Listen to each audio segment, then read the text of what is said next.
भनेपछि मसँग यहाँ मेन हेर्नुपर्ने भनेको 1 नम्बरमा को रहेछ कम्प्रेसर।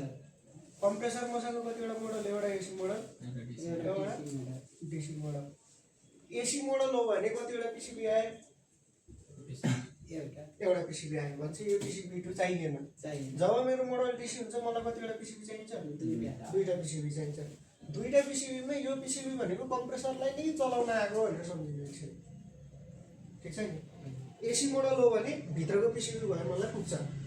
अब पिसिबीबाट छुट्याउन सकियो, अब झ्याप्पै हेर्ने बित्तिकै त्यो पिसिबी त देखिँदैन भनेपछि अब आधार के हो भन्दा वायर कनेक्टर।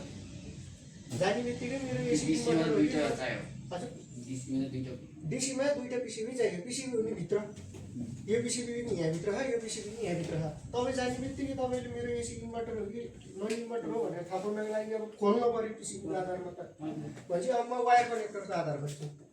वायर कनेक्टरको आधार खोज्दाखेरि यदि मसँग वायर कनेक्टरमा 4 वा 5 वटा पिन छ, 4 वा 5 पिन कोड छ है, 4 वटा अर्थिङ छोडेर अर्थिङ बनेर 5 वटा आयो कुन मोडल हो?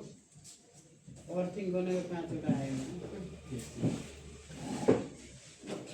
यो वायर कनेक्टर हो।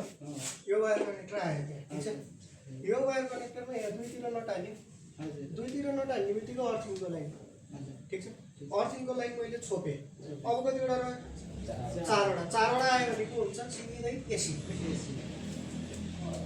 4 वटा आयो भने एसी, 3 वटा आयो भने डिसी। यो चाहिँ के छोडेर अर्थिङ छोडेर। यति कुरा सम्झिनु सकिन्छ? सबभन्दा पहिला मैले एसी र डिसी छुट्याएँ। अब एसी र डिसी छुट्याउने बित्तिकै अब मलाई सजिलो भनेको वायर कनेक्टरमै बसेर मैले रुट पत्ता लगाउन सक्नु पर्यो है। अब मैले एसीलाई पावर सप्लाई दिएको छैन, तर मेरो कुन मोडल हो? नन इन्भर्टर है। यो पिसिबी 2 छैन। अब नन इन्भर्टर भनेपछि यही 4 वटा। यो 4 वटामा मैले यतिकै बसेर रोड पत्ता लगाउँदाखेरि वायर कनेक्टरमा के चेक गरिन्छ? 1 र 2 मा के आउनु पर्यो? आवाज आउनु पर्यो। 1 र 2 मा कन्टिन्युटी आयो भन्यो भने को ठिक छ? कम्प्रेसर ठिक छ। त्यसपछि अर्को फेन र भल्भ चेक गर्दा कति नम्बर चेक गर्नु पर्यो? Fan 3 number, fan 3 number, valve 4 number. 2 number छोड्नु भयो कि नै?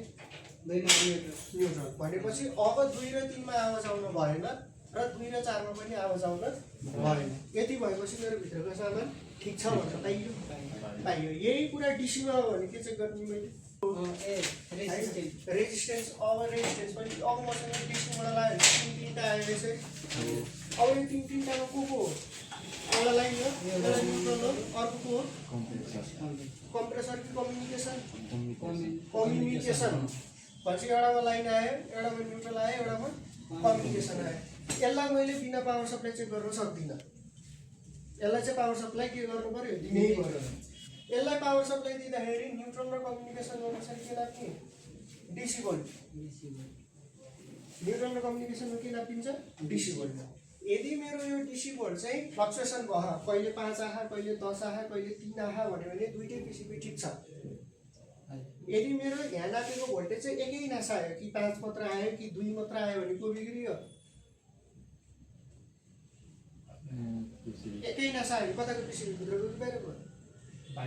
बाहिरको बिग्रियो। एकै नासा आयो भने भोल्टेजै आएन भने भित्र यो कुरा याद गर्नु पर्यो।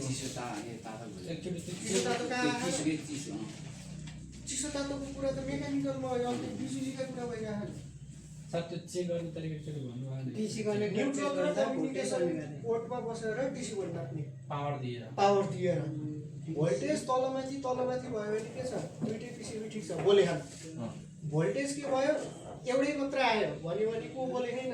बाहिरको बोले छैन, बाहिरको बिग्रियो। भोल्टेजै आएन भित्रको पिसिबी बिग्रियो। डिसी कनेक्टर चेक गर्दा चाहिँ सर पावर 13 मात्रै गर्नु। पावर 13 मा